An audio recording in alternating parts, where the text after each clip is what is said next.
rebuilding year. We lost about 7 starters and players in the rotation. So our experience is the best teacher for us.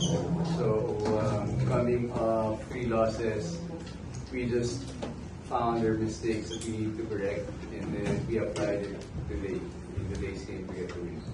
Thank you. Guys, I have 14 points, 12 rebounds, 3 steals, 2 assists, and plus 10. So this, like what Coach Cholo said, it's a rebuilding year. So, ano yung ginagawa para makatulong ka for this process?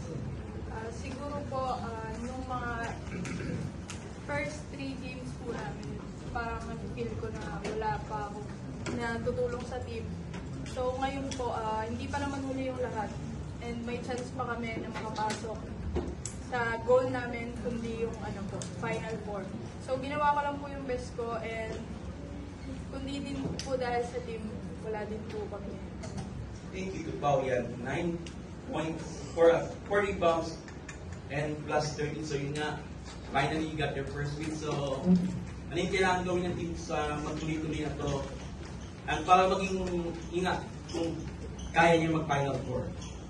Siguro po, as a team, kailangan lang po namin trabahuin pa and mag-focus po. And sabi nga po yung Cholo, hindi pa kami parang, kompleto pa. And kailangan po namin ayusin pa yung mga mistakes namin. Thank you. I think the floor is open for questions.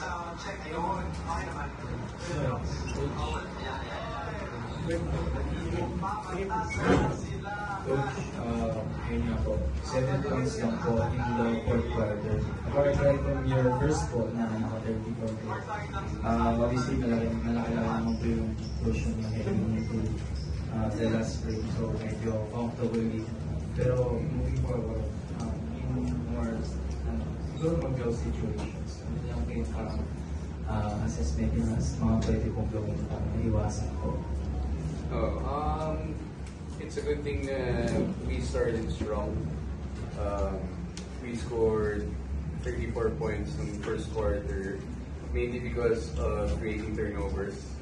I think what lacked that the 4th quarter was our execution on the zone defense na ginawa ng UP. So we'll be watching film and seeing what kind of mistakes we made, especially on that 1-2 defense na binigay sa amin. And again, experience is our best teacher. Every mistake that we make is a teaching tool for our new players.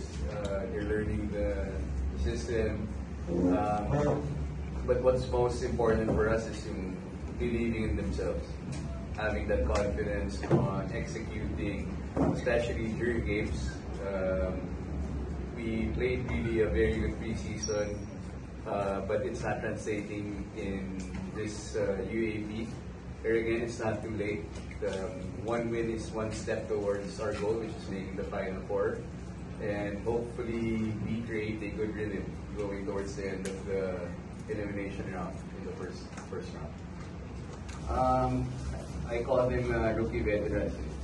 So they've experienced the UAP environment, and hopefully they get the rhythm in how to play in this kind of league. Because I'm confident with them in their abilities. That's why they're here in LaSalle, coming from their previous school.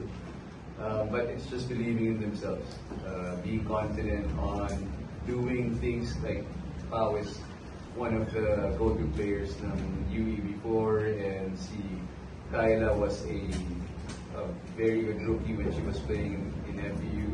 So it's just believing in themselves, and confidence that they can still perform in this kind of environment. And for me, I always believe in their abilities. That's why I'm very confident in them. Kailangan lang itong translate in the game.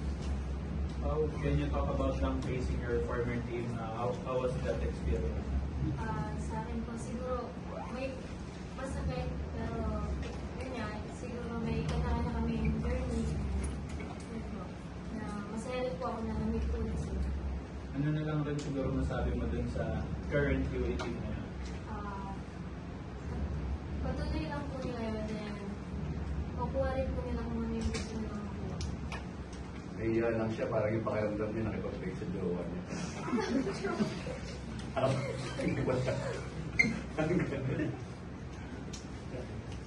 Congratulations, Coach Joro, Pao, and Kyra. Thank you. Thank you.